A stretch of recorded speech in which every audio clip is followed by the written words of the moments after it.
আমার এই দাড়ি আমার রসুলের ডিজাইন, আমার মাওলার দেওয়া ডিজাইন, তোমারটার লগে তুমি তুলনা করো, আমার চাইতে তুমি বুদ্ধিমান কেমনে বুঝায় দাও আমারে। দাঁড়াও দাঁড়াও বেটা, বলো মিয়া। কোরআনুল কারীমে আছে আল্লাহ তাআলা বলেন ওয়ালাকাদ খালাকনাকুম সুম্মা সাওয়ারনাকুম, বান্দা আমি তোমাকে বানিয়েছি, আমি তোমাকে সাজিয়েছি। বানাইছে কে? সাজাইছে কে? এটা কোরআন। আল্লাহ বলে আমি বানিয়েছি, আমি সাজিয়েছি।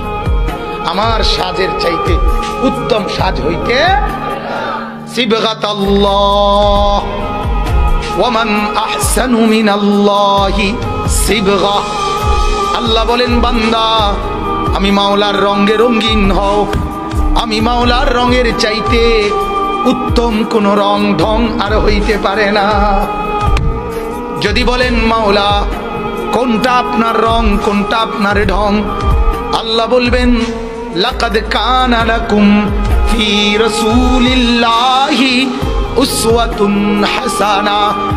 আল্লাহ বলবেন বান্দা ওই যে আমার এক বন্ধু পাঠিয়েছি, যে বন্ধুকে 63 বছর জমিনে রেখেছি, যে বন্ধুকে 23 বছর দিবানিশি তোমাদেরকে দেখিয়েছি, বন্ধুর হাসি, বন্ধুর কান্না, বন্ধুর হাঁটা, বন্ধুর চলা, বন্ধুর আহার, বন্ধুর নিদ্রা, বন্ধুর চলন, বন্ধুর বলন, বন্ধুর আচরণ, বন্ধুর উচ্চারণ, ওইগুলাই হচ্ছে আমি মাওলার রং আর ঢং।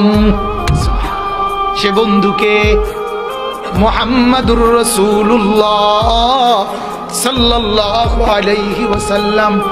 আল্লাহ বলেন বন্ধুকে দেখো, বন্ধুর মতো সাজো, আমি মাওলার মহব্বত পেয়ে যাবা।